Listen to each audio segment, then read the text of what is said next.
بسم اللہ الرحمن الرحیم۔ شروع اللہ کے نام سے جو بڑا مہربان نہایت رحم کرنے والا ہے۔ محترم ناظرین و سامعین، السلام علیکم۔ حزام بن خالد اپنے خاندان کے افراد کے ساتھ ایک سفر پر تھے کہ ایک رات انہوں نے خواب دیکھا کہ وہ ایک انتہائی خوبصورت سرسبز جد کے موتیوں سے بنے ایک تخت پر بیٹھے ہیں۔ ان کے ہاتھ میں ایک نایاب موتی ہے جس کو وہ پلٹ پلٹ کر دیکھ رہے ہیں۔ اتنی دیر میں ایک مرد گھڑ سوار آتا ہے اور ان کے پاس آ کر پوچھتا ہے، اے حزام بن خالد، کیا اس موتی کو مجھے کتنے میں بیچو گے؟ حزام بن خالد کہتے ہیں، مجھے اس موتی کی قیمت کا ہی علم نہیں ہے، آپ بتاؤ اس موتی کو کتنے میں خریدو گے؟ گھڑ سوار کہتا ہے کہ میں بھی تمہاری طرح اس کی قیمت سے ناآشنا ہوں اور مجھے یہ موتی ویسے بھی نایاب ہی لگتا ہے، اس لیے اگر تم مجھے یہ موتی دے دو تو اس کے بدلے میں تمہیں ہمیشہ کی سرداری، مقام و منزلت، شرف و برکت کی ضمانت دیتا ہوں۔ حزام کہتے ہیں، میں نے خواب میں اس موتی کو اس گھڑ سوار کے حوالے کر دیا اور سرداری و شرف اور مقام و منزلت کو قبول کر لیا۔ اتنی دیر میں میری آنکھ کھل گئی۔ حزام بن خالد نے یہ خواب اپنے قبیلے بنی کلاب کے معززین کو سنایا تو انہوں نے تعبیر بتائی کہ جلد ہی تمہاری بیٹی جو کہ ہمارے قبیلے بنو کلاب کا نایاب موتی ہے، اس کے لیے انتہائی متبرک و عظیم شخصیت کا رشتہ آئے گا، جس کے باعث تمہیں شرف و عزت اور ہمیشگی کی سرداری نصیب ہوگی۔ حزام بن خالد سفر سے واپس لوٹے تو اس سے اگلے ہی دن حضرت عقیل بن ابو طالب بنو کلاب میں مہمان بن کر آئے۔ ناظرین گرامی، عرب میں یہ روایت تھی کہ جب بھی کسی بھی قبیلے میں کوئی مہمان آتا تو 2 دن تک اس کی خوب مہمان نوازی و خدمت کی جاتی، پھر تیسرے دن اس کی آمد کا سبب دریافت کیا جاتا۔ حضرت عقیل بن ابو طالب کی 2 دن مہمان نوازی کرنے کے بعد قبیلہ بنو کلاب کے سردار حزام بن خالد نے تیسرے دن ان کی آمد کا مقصد دریافت کیا تو وہ فرمانے لگے، اپنے بھائی علی بن ابی طالب کا رشتہ آپ کی بیٹی فاطمہ کے لیے لے کر آیا ہوں۔ حزام بن خالد کہنے لگے، اے عقیل، امیر المومنین کے لیے ایک صحرا نشین عورت شائستہ نہیں ہے جو صحرا نشینوں کی ابتدائی تہذیب و تمدن میں پلی ہو۔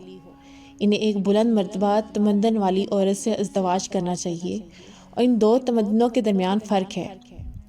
عقیل نے ان کے کلام کو سننے کے بعد کہا، جو کچھ آپ کہتے ہیں اس سے امیر المومنین باخبر ہیں اور ان اوصاف کے باوجود وہ ان سے رشتہ ازدواج قائم کرنا چاہتے ہیں۔ اس کے بعد امیر المومنین کے والد نہیں جانتے تھے کہ کیا کہیں اس لیے حضرت عقیل سے مہلت چاہی تاکہ بیٹی کی ماں سمانہ بنت سہیل اور خود بیٹی سے پوچھ لے، اور جناب عقیل سے مخاطب ہو کر کہا، میں اپنی بیوی اور اپنی بیٹی سے اس بابت مشورہ کر لوں۔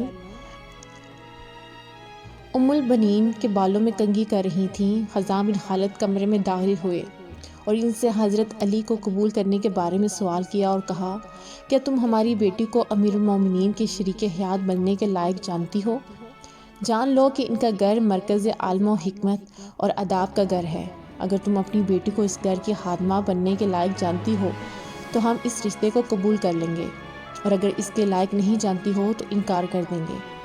ناظرین گرامی، حضرت عقیل علم و نصاب کے ماہر تھے، اس لیے دختر رسول حضرت طیبہ طاہرہ فاطمہ سلام اللہ علیہا کے بعد جب حضرت علی شیر خدا نے محسوس کیا کہ بچوں کی دیکھ بھال اور گھرداری کے امور کے لیے ایک عورت کی ضرورت ہے تو آپ نے اپنے ماہر انصاب بھائی حضرت عقیل کو فرمایا، میرے لیے ایک ایسی عورت کا انتخاب کیجیے جو شجاع اور دلیر مرد عربوں کی نسل سے ہو، تاکہ میں اس کے ساتھ شادی کروں اور وہ میرے لیے ایک بہادر اور شہسوار بیٹے کو جنم دے۔ حضرت عقیل کے مطابق بنی کلاب قریش کے بعد عربوں کا سب سے مشہور قبیلہ تھا جس کے مرد شجاعت کے لیے مشہور تھے، اس لیے حضرت عقیل نے بنی کلاب کے سردار حزام بن خالد کی بیٹی فاطمہ کا انتخاب کیا جو شجاعت و بہادری اور گھڑ سواری میں ماہر تھیں۔ خیر، جب حضرت عقیل نے حزام سے رشتہ مانگا اور حزام نے اپنی بیوی سے پوچھا کہ کیا ہماری بیٹی حضرت علی کے لائق ہے تو ان کی بیوی کہنے لگی، اے حزام، خدا کی قسم میں نے اپنی بیٹی فاطمہ کی تربیت بہتر انداز میں کی ہے اور یہ ہمارے قبیلے کی سب سے سعادت مند لڑکی ہے، بس آپ اسے علی بن ابی طالب کے نکاح میں دے دیجئے۔ سنت رسول صلی اللہ علیہ وسلم کے مطابق نکاح پڑھایا گیا۔ بعض مورخین نے اس نکاح کی تاریخ 23 ہجری لکھی ہے۔ نکاح کے فوراً بعد جب حضرت علی فاطمہ بنت حزام کو لے کر گھر آئے تو فاطمہ بنت حزام جو شرافت کا مجسمہ تھی کہنے لگیں کہ میں اس وقت تک گھر داخل نہ ہوں گی جب تک مجھے دختر رسول حضرت فاطمہ زہرا کی بیٹی اجازت نہ دے دیں۔ حضرت حسنین کریمین کو ماں کی یاد ستانے لگی تو ان کی آنکھیں آنسوؤں سے چھلک پڑیں۔ جب فاطمہ بنت حزام نے گھر میں قدم رکھا تو اس وقت حسن و حسین کو بخار تھا اور فاطمہ بنت حزام نے اپنی شادی کی پہلی رات جنت کے سرداروں پر وار دی اور ساری رات ان کی خدمت میں گزار دی، اور آپ کے منہ سے مسلسل یہ الفاظ نکلتے رہے، میں فاطمہ نہیں بلکہ میں تو فاطمہ زہرا کی اولاد کی کنیز ہوں۔ حضرت علی شیر خدا جب بھی فاطمہ بنت حزام کو آواز دیتے تو حضرت امام حسن و حسن کی آنکھیں اپنی والدہ کو یاد کر کے غمگین ہو جاتی، اس لیے فاطمہ بنت حزام کہنے لگیں کہ آپ مجھے کنیز فاطمہ کہہ کر پکارا کریں تاکہ بچوں کو اپنی والدہ کی یاد نہ ستائے۔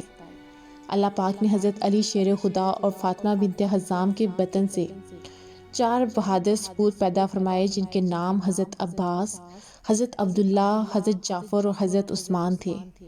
انہی 4 بیٹوں کی وجہ سے حضرت فاطمہ بنت حزام ام البنین کے لقب سے مشہور ہوئیں۔ حضرت ام البنین نے اپنے یہ 4 بیٹے حضرت امام حسن پر کربلا میں وار دیے اور تمام نے شہادت کا رتبہ پایا۔